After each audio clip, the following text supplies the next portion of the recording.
بسم اللہ الرحمن الرحیم۔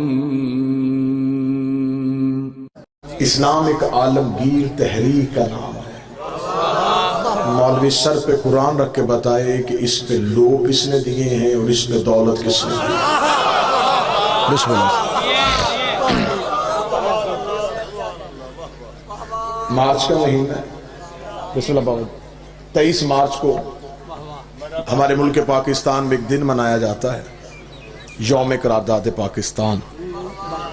اس میں سارا دن پاکستان ٹیلی ویژن پہ جتنے بھی میڈیا کے چینلز ہیں وہ بچوں کو بتاتے ہیں کہ پاکستان جب بننا تھا اس پہ محنت لگی محمد علی جناح کی،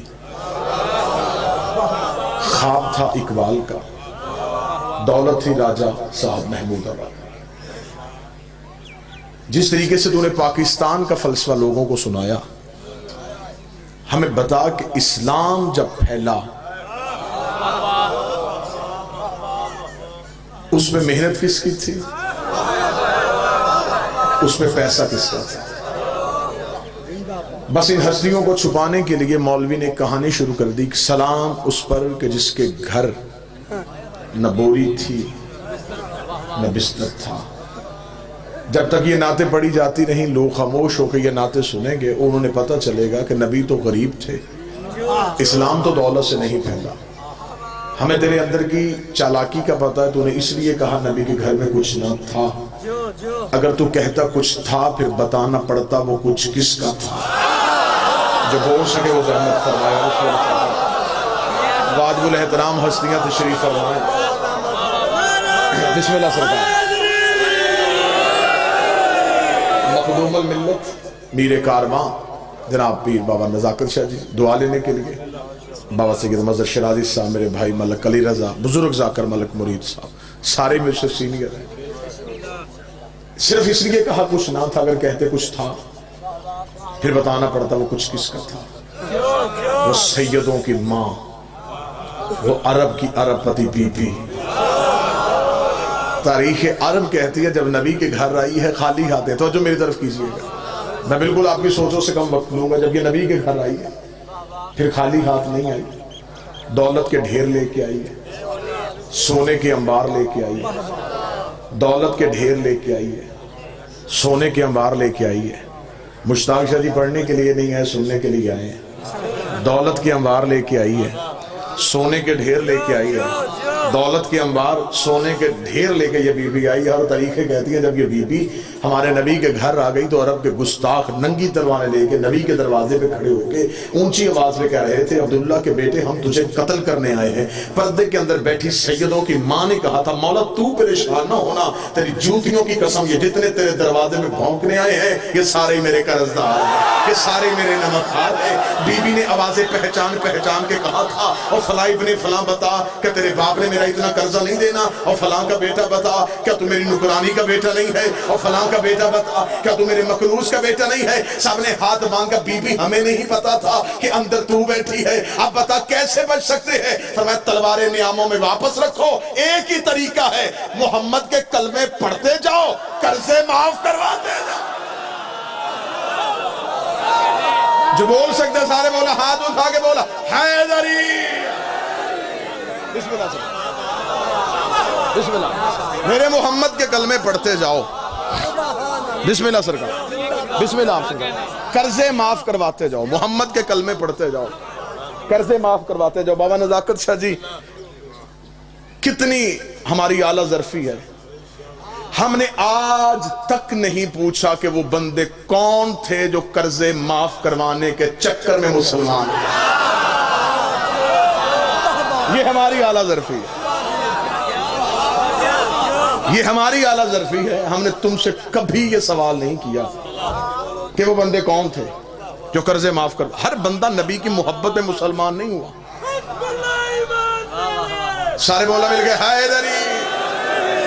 ہر بندہ نبی کی محبت میں مسلمان ہوتا تو شاعر مشرق نہ کہتا زبان سے کہہ بھی دیا لا الہ تو کیا حاصل، دل و نگاہ جو مسلمان نہیں تو کچھ بھی نہیں۔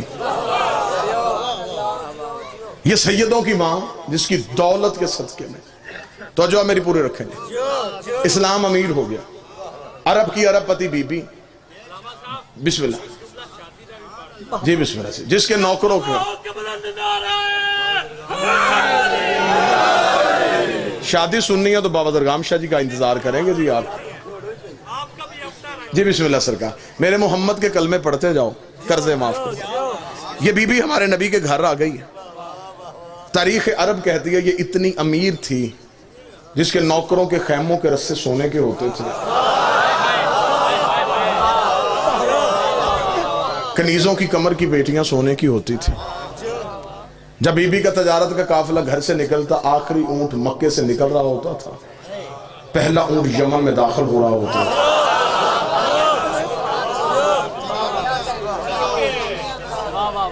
یہ ہمارے نبی کی وہ بیوی ہے جس نے اسلام سے لیا نہیں، اسلام کو دیا ہے۔ شادیاں 9 11 یا 13 مانو، میں طالب علم ہونے کی حیثیت سے منبر پہ ثابت کر سکتا ہوں، نبی کی ہر بیوی کا بیت المال سے وظیفہ مقرر تھا، سوائے سیدوں کی ماں کے۔ اور یہی وجہ ہے، میری جسارت ہے کہ میں اتنے بہترین علماء کرام کے سامنے یہ لفظ کہہ رہا ہوں، جناب سیدہ نے جب دربار خلافت میں خطبہ دیا تھا تو خطبہ میں ایک لفظ بی بی نے کہا تھا۔ جب میں نے بی بی کا مقدمہ پڑھا تو مجھے اس لفظ پہ اپنی جان سے زیادہ پیار آیا۔ شہزادی نے دربار میں کھڑے ہو کے کہا، چل چھوڑ تو وراثت، چل چھوڑ تو میرے بابے کا حق، میں بطول تجھے کہہ رہی ہوں میری ماں کا قرضہ مجھے واپس کر۔ جو بندہ بول سکتا وہ بولے، جو حق سیدات سننے کے لیے آج تک اسلام، بسم اللہ سے، میری ماں کا قرض مجھے واپس کر۔ صدق کی صورت میں آج تک مسلمان مقروض ہے سیدوں کا۔ خمس دینا تمہارا سید پہ احسان نہیں۔ آج تک جو بھی زمین دانا دے رہی ہے یہ سیدوں کا صدقہ ہے، سادات کا قرض ہے جو ہم کھا رہے ہیں۔ یہ بی بی نبی کے گھر آ گئی۔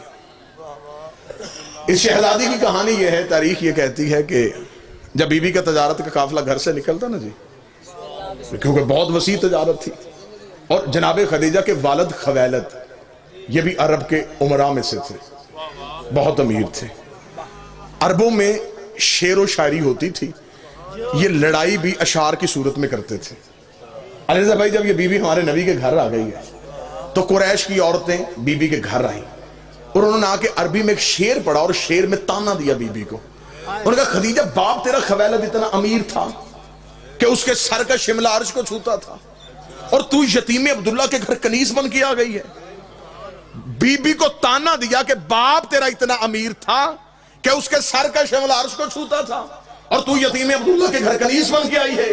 بی بی نے باپ کا رتبہ بھی کم نہیں ہونے دیا اور شوہر کی عزت بھی بتا دی۔ بی بی نے کہا، باپ میرا اتنا امیر تھا کہ اس کے سر کا شملہ عرش کو چھوتا تھا، جس کی نکرانی بن کے آئی ہوں اس کے جوتے عرش کو چھوتے،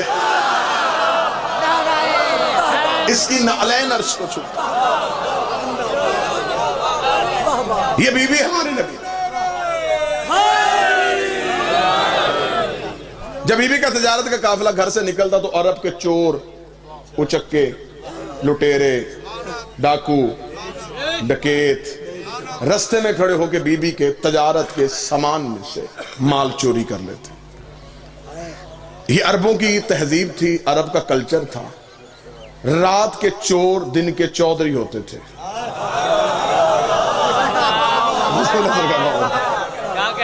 رات کو چوریاں کرنا، دن کو مطمئن ہو کے ڈیرے پہ بیٹھ کے فیصلے کرنا۔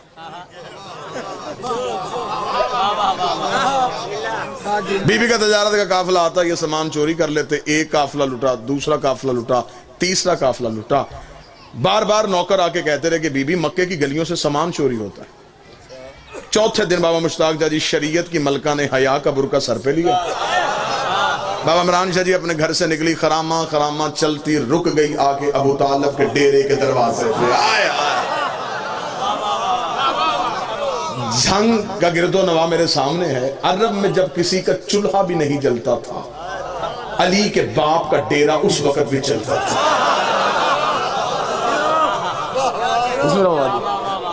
عرب کے فیصلے سیدوں کے ڈیرے پہ ہوتے تھے. ڈیرے دار یہ خاندان تھا. مہمان ان کے دروازے سے بھوکا نہیں جاتا تھا. حاجیوں کو یہ کھانا کھلاتے تھے. حج کے دنوں میں سب سے بڑی سبیل انہی کے گھر میں لگتی تھی. سارا عرب جانتا تھا کہ آدھی رات کو بھی ان کے دروازے پہ دستک دو, کھانا بھی مل سکتا ہے, بستر بھی مل سکتا ہے. یہ میرے نبی کے خاندان کی تہذیب تھی. بی بی آ گئی حضرت ابو طالب کے ڈیرے کے دروازے پہ. سامنے مسند پہ بیٹھا تھا علی کا شریف ترین باپ. بی بی نے آ کے دونوں ہاتھ ماتھے پہ رکھے, رکھ کے کہا ابو طالب میں ہوں خویلد کی بیٹی. باپ بھی میرا رئیس تھا, میں بھی رئیس ہوں. باپ بھی تاجر تھا, میں بھی تاجر ہوں. باپ بھی تجارت کرتا تھا, میں بھی تجارت کرتی ہوں. مکے کی گلیوں سے تجارت کے قافلے یمن شام مصر کے لیے جاتے ہیں. مکے کی گلیوں سے میرا سامان چوری ہوتا ہے. میں آپ سے پناہ لینے کے لیے آئی ہوں. اتنا جملہ کہنا تھا. یہ حضرت ابو طالب نے ایک لمحہ سوچے بغیر کہا, خدیجہ مطمئن ہو کے گھر چلی جا. آج کے بعد تیرا سامان کوئی نہیں لوٹے گا, آج کے بعد تیرے قافلے کو کوئی نہیں دیکھے گا. میں نے لمحہ دیر نہیں کی, میں فوراً آپ کو نتیجے پہ لے کے آنا چاہتا ہوں. آج کے بعد تیرے قافلے کو کوئی نہیں دیکھے گا. بی بی خدیجہ مطمئن ہو کے پیچھے ہٹنے لگی. بی بی خدیجہ کا نوکر آگے بڑھا. اس کا بی بی اس نے کہہ دیا ہے جا تو بھی رہی ہے, اس سے پوچھ تو صحیح, طریقہ تو پوچھ. یہ کرے گا کیا؟ محافظ بھیجے گا, رستہ تبدیل کروائے گا, رستے میں بندے کھڑے کرے گا, یہ کرے گا کیا؟ بی بی خدیجہ نے نوکر کے منہ پہ ہاتھ رکھا, شرم کر, بڑے بڑے گھروں میں چھوٹی چھوٹی باتیں نہیں کیا کرتے, بڑے بڑے گھروں میں چھوٹے چھوٹے سوال نہیں کیا کرتے. اس نے کہا بی بی تو اتنی مطمئن ہو کے کیوں جا رہی ہے؟ بی بی نے کہا تجھے نہیں پتا, یہ جو کہہ دیتے ہیں وہ ہو جاتا. اس گھر کے بچے بھی جھوٹ نہیں بولتے, اس گھر کے بچے بھی جھوٹ نہیں بولتے. اور اس گھر کا بڑا کہہ رہا کوئی نہیں لوٹے گا, تو پھر کوئی بھی نہیں لوٹے گا. میں جس عداد سے دعا لینے کے لیے اگلا جملہ کہوں, بی بی خدیجہ مطمئن ہو کے گھر چلی گئی. حضرت ابو طالب نے اپنے نوکروں کو کہا ان سارے چودھریوں کو آج شام میرے ڈیرے پہ بلا. سارے اکٹھے ہو گئے, حضرت ابو طالب کے ڈیرے پہ آ گئے. سردار عرب, رئیس مکہ, علی اور محمد کے مشترکہ باپ اٹھ کے کھڑے ہوئے. ایک خطبہ دیا جسے خطبۃ القریش کہا جاتا ہے, قریش والوں کو دیا ہوا خطبہ. حضرت ابو طالب نے سب کو اپنے ڈیرے پہ بلایا. ڈیرے دار بندے کا اصول ہوتا ہے, یہ چور کو بھی ڈیرے پہ بلا کے سیدھا چور نہیں کہتا, نشانیاں ایسی بتاتا ہے. وہ خود شرمندہ ہو کے کہہ دیتا جی غلطی مجھے سے ہوئی ہے. جس نے زمانے کو تہذیب سکھائی تھی اس حضرت ابو طالب نے اپنے ڈیرے پہ سب کو بلایا. بلا کے حضرت ابو طالب نے کہا دیکھو قریش والو, آج خویلد کی بیٹی خدیجہ میرے گھر آئی تھی. اس نے شکایت کی ہے کہ مکے کی گلیوں سے اس کا سامان چوری ہوتا ہے, اور مکے والے تم ہو.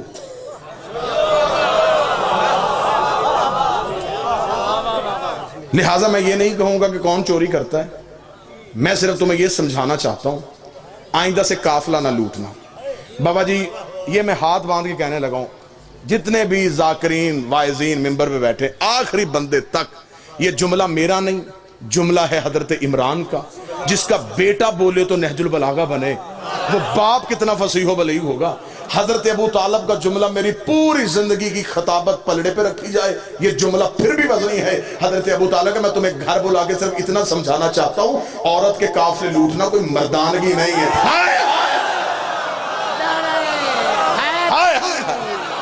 عورت کے قافلے لوٹنا کوئی مردانگی نہیں, یہ کوئی طریقہ ہے؟ وہ پردہ دار مستور ہے, تم اس کا سامان چوری کرو. بسم اللہ سرکار. اتنا جملہ کہہ رہا تھا, یہاں ایک بندہ اٹھ کے کھڑا ہو گیا. اس نے کہا ابو طالب تیرے مشورے کا شکریہ, لیکن پہلے یہ بتا کہ ہم کریں تو کریں کیا؟ عرب میں کاروبار کیا ہے؟ پتھر بیچیں, سوائے پہاڑوں کے یہاں پہ ہے کیا مکے میں؟ نہ صنعت نہ زراعت, چھوٹے چھوٹے ہمارے قبیلے ہیں. اتنے دور دور کے ملک ہیں تجارت کے لیے, اگر وہاں تک تجارت کے لیے جائیں تو جتنا رستے میں خرچہ ہے اسی میں تو ہمارا مال چلا جائے گا. اب میری قوم کے نوجوان سار اٹھانا. حضرت ابو طالب نے کہا تم نے مجھے پہلے کیوں نہیں بتایا کہ تمہارے پاس کرنے کے لیے کاروبار کوئی نہیں؟ علم معاشیات کا, علم اقتصادیات کا, علم اکاؤنٹس کا سب سے پہلا قانون علی کے باپ نے بنایا تھا. آج تک دنیا کا اسلامک بینکنگ نظام ابو طالب کے بنائے قانون پہ چل رہا ہے. حضرت ابو طالب نے کہا تم نے مجھے پہلے کیوں نہیں کہا تمہارے پاس کرنے کے لیے کچھ نہیں؟ جاؤ میں تمہیں مشورہ دیتا ہوں, جس کے گھر ایک اونٹ ہے ایک اونٹ لے آئے, جس کے گھر ایک گھوڑا ہے گھوڑا لے آئے, جس کے گھر ایک بکری ہے ایک بکری لے آئے, جس کے گھر کچھ بھی نہیں ایک مٹھ جو ہلا کے خدیجہ کے تجارت کے ایک سامان میں رکھ دو، جب تجارت کا قافلہ واپس آئے جس کا ایک اونٹ ہے 2 لے لینا، جس کے 2 اونٹ ہے 4 لے لینا، جتنا دو گے گھر بیٹھے اتنا منافع ملے گا۔ اب گئے گھروں میں جو تھا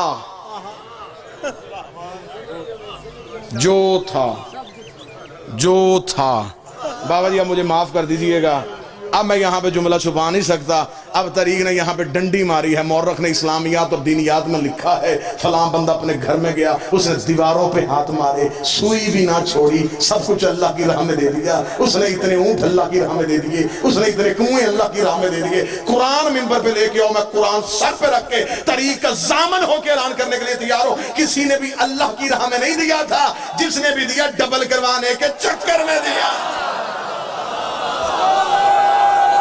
دگنا کروانے کے چکر۔ اگر کسی نے اللہ کی راہ میں دیا ہوتا تو خدا قرآن میں ذکر کر دیتا، نہ میں دلیل دیتا ہوں، پریشان نہ ہوں گے آپ، میں دلیل دیتا ہوں، اگر کوئی اللہ کی راہ میں دیتا خدا قرآن میں آیت بھیجتا، جنہوں نے دیا ان کی روٹیوں کا بھی ہے، جنہوں نے نہیں دیا ان کے اونٹا بھی کوئی نہیں۔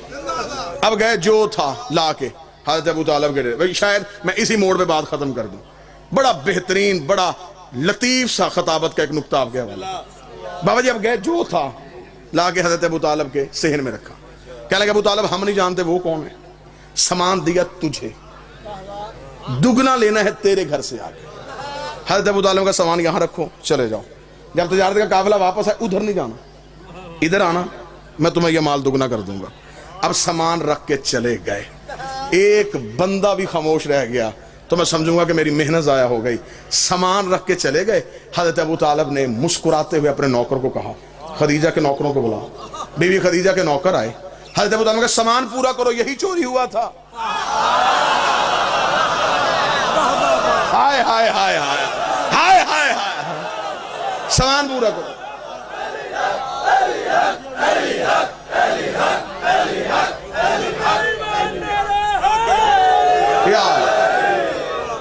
سامان پورا کرو۔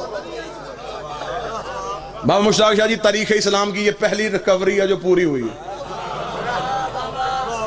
چور اپنے ہاتھوں سے سامان مالک کے گھر چھوڑ کے چلے گئے، بی بی خدیجہ کے نوکر پریشان ہو گئے، انہوں نے کہا کل ابھی ہم نے شکایت کی ہے، آج سامان مل گیا، یہ کہاں سے ملا ہے، یہ کہاں سے آئے؟ حضرت ابو طالب نے کہا اب سنیے، اگر لفظ ہی ہوتے ہیں خطابت میں، ہمارے پاس نہ سر ہے نہ تال ہے نہ سوزی ہیں نہ کتابیں، ہم مسکینوں کے پاس لفظ ہی ہوتے ہیں، لفظ ہی آپ نے تولنے ہوتے ہیں۔ حضرت ابو طالب کو بی بی خدیجہ کے نوکروں نے کہا سردار یہ کہاں سے ملا؟ ابو طالب نے یہ کہاں چھوڑو، کہاں سے ملا؟ مال اٹھاؤ خدیجہ کو جا کے دو، اور اس سے کہنا کہ ابو طالب کہتا ہے جب تجارت کا قافلہ واپس آئے نا، اس مال کا کوئی صدقہ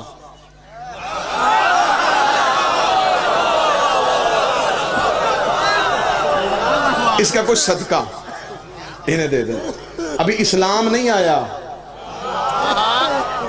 اسلام کی زمین زرخیز ہو گئے، جو بندے چپ کر کے بیٹھے ہیں، میں کتاب کا حوالہ دوں، صحیح بخاری میں لکھا ہے کہ جب غزوہ خیبر کے بعد مسلمانوں کا مال مدینے میں آیا، صحیح بخاری میں لکھا کہ اس دن مدینے کی گلیوں میں مسلمانوں کے بچے سونے کی ڈلیوں سے گھیر رہے تھے، اس دن مسلمان دکانوں پہ جا کے اپنے پرانے کھاتے کھلوا کے اپنے قرضے واپس کر رہے تھے، اس دن اسلام امیر ہو گیا تھا۔ ایک ایک صحابی کے حصے میں صحیح بخاری کہتی ایک ایک کنتار سونا آیا تھا۔ کنتار کسے کہتے ہیں؟ ایک اونٹ کی کھال میں جتنا سونا آ جائے وہ ایک ایک صحابی لے کے اپنے گھر آیا تھا، اور اسی طریقے سے مسلم مشکات میں لکھ دیا گیا کہ جب میرے مولا علی گھر میں آئے تو ہاتھ میں خون سے بھری تلوار تھی، سید اپنے مقام سے اٹھی، امتحانم دے کے کہتے ہیں یا علی میں نے بوزر و کمبر سے سنا ہے آج اسلام امیر ہو گیا ہے، آج مسلمانوں کے بچے سونے کی ڈلیوں سے کھیل رہے ہیں، اور یہ بھی میں نے سنا ہے مذہب کو بھی آپ نے قتل کیا ہے، قلعہ کموس پہ علم بھی آپ نے گاڑا ہے، یا علی فتح بھی تیرے صدقے سے ہوئی ہے، آپ کا کوئی مال پیچھے آ رہا ہے، آپ کا کوئی سونا پیچھے آ رہا ہے۔ علی مسکرا کر میرے آقا کی بیٹی، میرے مولا کی بیٹی، تجھے نہیں پتا وہ صدقہ تھا، ہم سید ہے،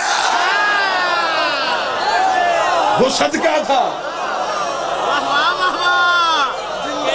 ہم سید ہیں۔ صدقہ کھانے والا سید نہیں ہوتا، اور جو سید صدقہ کھا لے پھر اسے علی ولی اللہ سمجھ میں نہیں آتا۔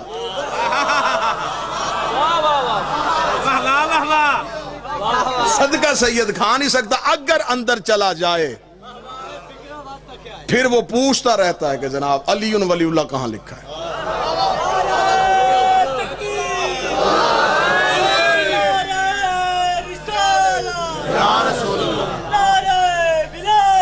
علی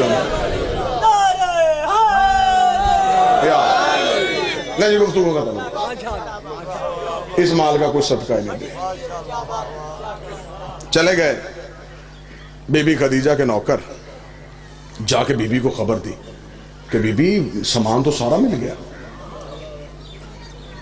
بی بی نے کہا سامان سارا مل گیا؟ پھر کہنے کہ وہ ابو طالب نے کہا ہے کہ اس مال کا کوئی صدقہ۔ تاریخ کہتی ہے کہ جب تجارت کا قافلہ واپس آئے 80,000 طلائی سونے کے دینار، بی بی خدیجہ کو پہلے سے زیادہ منافع ہوا، کیونکہ اگلی رات جب تجارت کا قافلہ گھر سے نکلا چور محافظ بن گئے تھے۔ 80,000 طلائی دینار پہلے سے زیادہ منافع ہوا۔ 80,000 طلائی دینار کو یوں اپنی چادر میں لے کے، اب پھر میں لفظ قیمتی کہنے لگا ہوں، کوئی منت نہیں، جو بول پڑے گا نوکر پہ احسان کرے گا۔ یوں 80,000 طلائی دینار اپنی چادر میں لے کے کائنات کی پہلی خمس دینے والی عورت سیدوں کے گھر حق دے کے گئی، یوں آ کے مار رکھا۔ حضرت ابو طالب نے 80,000 طلائی دینار دیکھے۔ دور کون تھا جب لوگ ایک وقت کی روٹی کو ترستے تھے۔ حضرت ابو طالب نے کہا خدیجہ یہ کیا؟ فرمایا یہ سب کچھ آپ کی ذہانت کی وجہ سے ہوا ہے، یہ آپ کا حصہ ہے، میں آپ کو دینے آئی۔ حضرت ابو طالب مسکرا کے کہا خدیجہ تجھے نہیں کسی نے بتایا کہ ہم اجرت لے کے احسان نہیں کرتے؟ اسے کہا اگر آپ اجرت لے کے احسان نہیں کرتے پھر ہم بھی شرمندگی کی زندگی نہیں جیتے۔ احسان کیا ہے کچھ رکھیں، ابو طالب رکھتے نہیں تھے، خدیجہ اٹھاتی نہیں تھی، درمیان میں توحید اتر آئی۔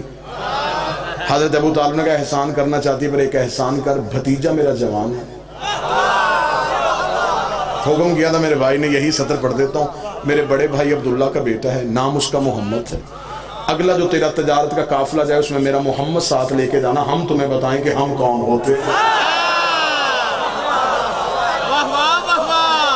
اگلی صبح شریف ترین چچا اپنے شریف ترین بھتیجے کو نوکری دلوانے کے لیے خدیجہ کے محل کے دروازے پہ پہنچا۔ ملکہ شرافت اپنے بستر طہارت سے تڑپ کے اٹھی، حریر و رندید کے پردوں کو پیچھے ہٹا کے دیکھا، بچپن میں جسے خواب میں دیکھا کرتی تھی مجسم محمد کی صورت میں دروازے پہ کھڑا تھا۔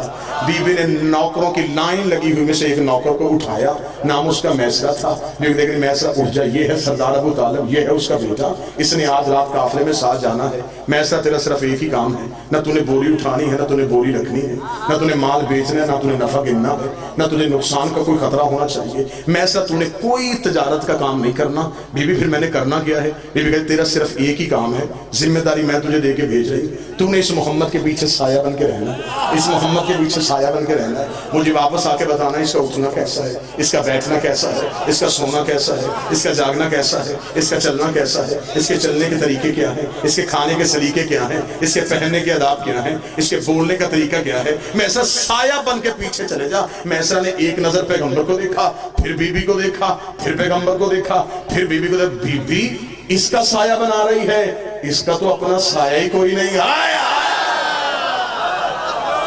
اس کا سایہ بنا رہی ہے، اس کا تو اپنا سایہ ہی کوئی نہیں ہے۔ ذاکرین کی مجلس ہے، ہر ایک ذاکر یہاں بانی کی حیثیت سے ہے، یہیں پہ ختم کر دیتا ہوں۔ چلا گیا میسرہ بے چینی سے، بی بی خدیجہ انتظار کرتے رہی۔ میسرہ واپس آیا، میسرہ نے محل کا دروازہ کھولا، بی بی دیکھا دی میسرہ خبردار یہ نہیں بتانا کس شہر میں زیادہ تجارت ہوئی، کس میں کم ہوئی، کتنا نفع ہوا، کتنا نقصان ہوا۔ میسرہ تجارت کی نہیں، مجھے میری عبادت کی باتیں بتا۔ میسرہ دیکھا تھا بی بی میں تجھے کیا کیا باتیں بتاؤں۔ یہ محمد عربی جنگل میں جاتا تھا، درندے اس کے پاس اپنی فریادیں لے کے آتے تھے، درخت سے جھک جھک کے سلام کرتے تھے، پرندے اپنے پروں کا اس کے سر پہ سایہ کرتے تھے، ذرہ اس میں اٹھ اٹھ کے درود پڑھتے تھے۔ بی بی جہاں بھوک لگتی جنت سے کھانا آ جاتا تھا، جہاں پیاس لگتی ٹھوکر مارتا چشمے ابل آتے تھے۔ بی بی جبریل اس کے پیچھے چلتا تھا، میکائیل اس کے قدموں کی دھول کو صاف کرتا تھا، آسمان کی بدلی اس کے سر پہ سایہ کرتی تھی۔ بی بی دیکھتی میں سے چپ ہو جا، اتنا بتا عیب تو نہیں دیکھا؟ دیکھ تیری عزت کی قسم، یا وہ بے عیب ہے یا پھر یہ بے عیب، نہ اس میں کوئی ہے نہ اس میں کوئی ہے۔ خوش ہو گئی سیدوں کی ماں، خوش ہو کے بی بی نے کہا میسرہ 100 اونٹ سونا، 80 اونٹ چاندی، یمن کی ساری جائیداد تیری، کہاں چلا گیا؟ جھنگا مجمع. 100 اونٹ سونا، 80 اونٹ چاندی. 100 اونٹ سونا، 80 اونٹ چاندی. یمن کی ساری 100 اونٹ سونا. غریب ہیں یہ. 80 اونٹ چاندی. یمن کی ساری جائیداد تیری. جتنا چپ مجمع ہوا اتنا ہی میسرہ ہو گیا. اس نے کہا 100 اونٹ سونا، 80 اونٹ چاندی، یمن کی ساری جائیداد. بی بی کیوں؟ فرمایا تو تجارت کر کے آیا تو میں بھی تجارت کر رہی ہوں. بی بی مجھ سے تجارت کر رہی. بی بی ہاں تجارت ہے. 100 اونٹ سونا تو رکھ لے، 80 اونٹ چاندی تو لے لے، یمن کی ساری جائیداد تیرے نام کر دیتی ہوں. کام صرف اتنا کر، میری شادی کا پیغام لے کر ابو طالب کے گھر چلے جا. ہائے ہائے ہائے ہائے، میری شادی کا پیغام لے کر ابو طالب کے گھر چلے جا. میں ایسا دیکھ کر بی بی 100 اونٹ سونا، 80 اونٹ چاندی، یمن کی ساری جائیداد. نہ بی بی، تیرا کام مشکل ہے، تیری اجرت تھوڑی ہے. تیرا کام مشکل ہے، تیری اجرت تھوڑی ہے. بی بی کہتی آخر تو نے نوکر ہو کے اپنی اوقات دکھا دی. منہ سے بول تجھے کیا چاہیے، میں محمد کی جوتی سے وار کے تجھے دے دیتی ہوں. میں ایسا دیکھتا اپنا سونا تو رکھ، تیری چاندی تجھے نصیب ہو، تیری جائیداد تجھے مبارک ہو. پیغام لے کے چلا میں جاتا ہوں. اگر محمد تیرے مقدر کا مالک بن گیا پھر مجھے اتنا یقین ہے جنت تیری اولاد کی محبت کا نام. مجھے کیا ضرورت ہے میں سونا لوں، مجھے کیا ضرورت ہے میں چاندی لوں. وعدہ کر بی بی جنت کا. بس بات ختم کیجیے گا.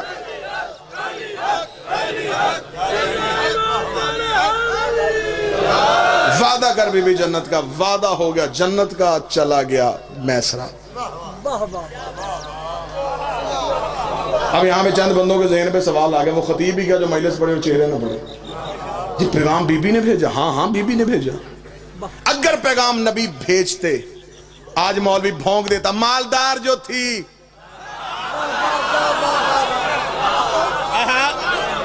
اسلام کو پیسے کی ضرورت تھی، عرب کی شہزادی کو شادی کا پیغام بھیج دیا. یا قبلہ شرائی صاحب مولوی دوسرا راہ نکال دیتا. مالدار عورت کو شادی کا پیغام بھیجنا نبی کی سنت ہے. خدا نے کہا نا خدیجہ، نا خدیجہ، میں اپنے نبی کے کردار پہ تہمت برداشت نہیں کرتا. تو پیغام بھیج، تو پیغام بھیج. جسے خطابت کے جملوں سے محبت ہے وہ لفظ کی قدر کرے گا. پیغام تو بھیج دے، پیغام تو بھیج، پیغام تو بھیج. تو جو میری طرف کیجیے گا، پیغام تو بھیج دے. بی بی خدیجہ نے کہا میرے لب میں عورت ہوں، میری انا ہے، میرا مزاج ہے، میرا بھرم ہے. میں عورت ہو کے پیغام بھیجوں. تاریخ کیا لکھے گی، مورخ کیا کہے گا؟ فرمایا تاریخ جو لکھتی لکھنے دے، مورخ جو پھونکتا پھونکنے دے. پیغام تو بھیج. تو جو میری طرف کرنا، خدا کا واسطہ تو جو میری پیغام تو بھیج، پیغام تو بھیج. میرے اللہ میں پیغام کیسے بھیجوں؟ فرمایا تو پیغام بھیج، میں اللہ وعدہ کرتا ہوں تو پیغام بھیج، میں احسان کا بدلہ دوں گا. میرے مالک احسان کا بدلہ کیا دے گا؟ فرمایا شادی کا پیغام تو بھیج، وعدہ میں اللہ کرتا ہوں میں محمد کی شریعت میں نہ دوں گا. نکاح پڑھنے سے پہلے مولوی لڑکی کی مرضی پوچھے گا، پھر لڑکے کی رضا. میں سارے کے ساری نکاح کا اختیار ہی عورت کو دے دوں گا. بس میسرہ نے شادی کا پیغام دیا. شادی کا دن مقرر پایا. 10 ربیع الاول شادی کا دن طے پایا. نبی کی شادی کا دعوت نامہ وہاں سے چھپا جہاں سے قرآن چھپا تھا. حضرت ابو طالب نے نبی کی شادی کا دعوت نامہ تقسیم کرنے کے لیے اپنے پرانے کمی کو بلایا. جبریل میرے محمد کی شادی کا دعوت نامہ تقسیم کر کے. دعوت نامہ تقسیم ہو گیا. براتی اترنے شروع ہو گئے. آپ شادیوں میں جاتے ہیں، جس گھر میں شادی ہو، شادی سے 1 ہفتہ 10 دن پہلے قریبی عزیز آ جاتے ہیں. پھر وہ جو گھر کا بزرگ ہوتا ہے اسے کہتے ہیں جی ہم پہلے اس لیے آ گئے، آپ کے گھر میں شادی ہے، ہمارے لائق کوئی حکم، کوئی خدمت، کوئی ذمہ داری، کوئی کام. ابو طالب کے صحن میں 1.25 لاکھ نبی کہہ رہے تھے ابو طالب بتا ہمارے لائق کوئی خدمت، کوئی حکم، کوئی ذمہ داری. حضرت ابو طالب نے ذمہ داری لگائی. یوسف تو میرے محمد کے حسن کا صدقہ دے. ابراہیم تو میرے نبی کے سر پہ تاج خلت رکھ. داؤد تو زبوری لہجے میں محمد کا سہرا پڑھ. مکے کا کچا رستہ تھا، براتی عرش والے تھے. پانی کے چھڑکنے کا بندوبست اسے دیا جس کے قدموں سے اللہ نے زمزم کو نکالا تھا.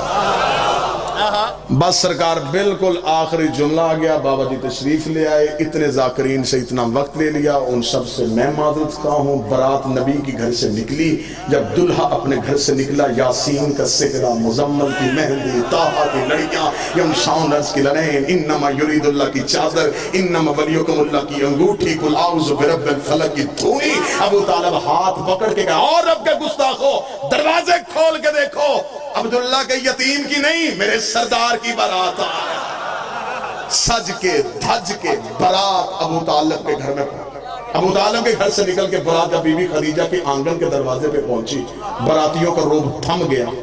برات میں کہیں ابراہیم، اسماعیل، یوسف، یعقوب، یحییٰ، زکریا، عیسیٰ، موسیٰ۔